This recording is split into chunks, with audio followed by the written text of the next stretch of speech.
Olá, seja muitíssimo bem-vindo, bem-vinda ao meu canal. Hoje, domingo, dia 3 de março, terceira semana do Saltério e terceiro domingo da Quaresma também. Muito bom de ter, estou muito feliz de ter a sua sintonia aqui, nesse terceiro domingo da Quaresma, 3 de março. Gente, eu estou conduzindo essa dinâmica de oração na Quaresma, né? Esses 40 dias da Quaresma, todos os dias às 9 da noite, rezando, diante do Santíssimo, exceto nos sábados, que é a véspera do domingo, é o dia de descansar, de estar com a família, né?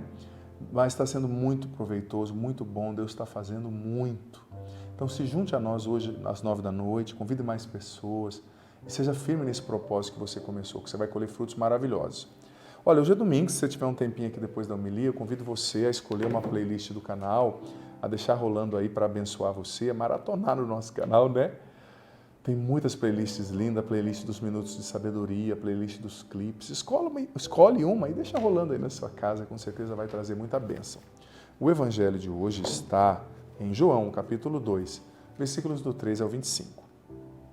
Estava próxima a Páscoa dos judeus e Jesus subiu a Jerusalém.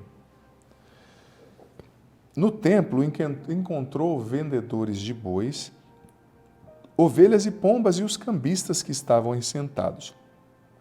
Fez então um chicote de cordas e expulsou todos do templo, junto com as ovelhas e os bois.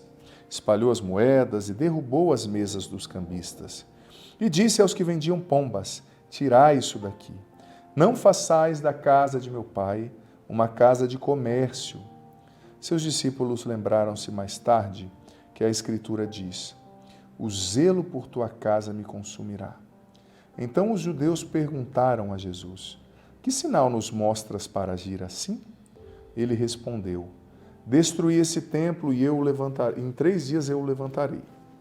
Os judeus disseram: 46 anos foram precisos para a construção desses santuários e tu o levantarás em 3 dias?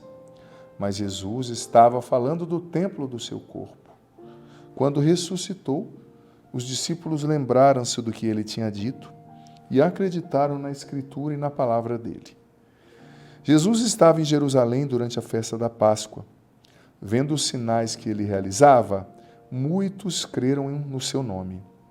Mas Jesus não lhes dava crédito, pois conhecia a todos e não precisava do testemunho de ninguém acerca do ser humano, porque ele conhecia o ser humano por dentro. Palavra da salvação, glória a vós, Senhor. Pelas palavras do Santo Evangelho, sejam perdoados os nossos pecados. Amado filho, amada filha, veja bem, essa passagem emblemática, né? Jesus entrou ali no templo e vendo aqueles cambistas, vendo aquela confusão armada, né? Gente vendendo, gente comprando, ele ficou bravo, né? E pegou um chicote e expulsou todo mundo de lá e disse: não façais da casa do meu pai uma casa de comércio. A gente não pode entender nem em um extremo e nem em outro essa passagem.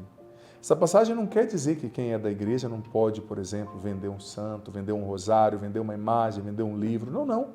Porque como a igreja não vai sobreviver, melhor dizendo, sem, por exemplo, a Canção Nova, sem vender que os nossos livros, né? E o padre já escreveu 9 livros, a gente vende sempre, né? Para manter a Canção Nova, para manter a evangelização e tantas outras coisas boas, mas o que Jesus estava dizendo era o seguinte: olha, não façam da religião um comércio, não façam do seu ministério um negócio. É diferente. Ter coisas que ajudam a sustentar a obra, a manter o templo, e fazer da religião e do ministério um negócio, um comércio, é diferente. Então Jesus está condenando isso. Por exemplo, quando as pessoas às vezes me chamam, várias vezes já me chamaram, por exemplo, para cantar, né, num lugar, às vezes uma festa de prefeitura, ou pregar num lugar, tem gente que me pergunta: quanto você cobra? Eu falo: eu não cobro nada, eu sou padre. Claro, se a pessoa quer dar uma oferta para a Canção Nova, quer dar uma espórtula para o padre, que é a ajuda canônica que o padre recebe, ela fique livre. Mas meu ministério não é um negócio, não é uma empresa, entendeu? Que, olha, você vai ter que pagar, a tabela é essa. Não, é evangelização. Claro que a ajuda que se dá, por exemplo, para a Canção Nova, para o ministro que celebrou, que cantou, que pregou, é bem-vinda e ajuda a manter, né, a obra de evangelização, ajuda a manter os paramentos, né, tudo isso que os padres precisam, isso que é caro, mas não é esse o sentido. O sentido da evangelização não é o dinheiro, é salvar almas. Precisa ser. Então Jesus estava combatendo essa mentalidade que fazia da igreja, do ministério ali dos sacerdotes um negócio. Não é um negócio.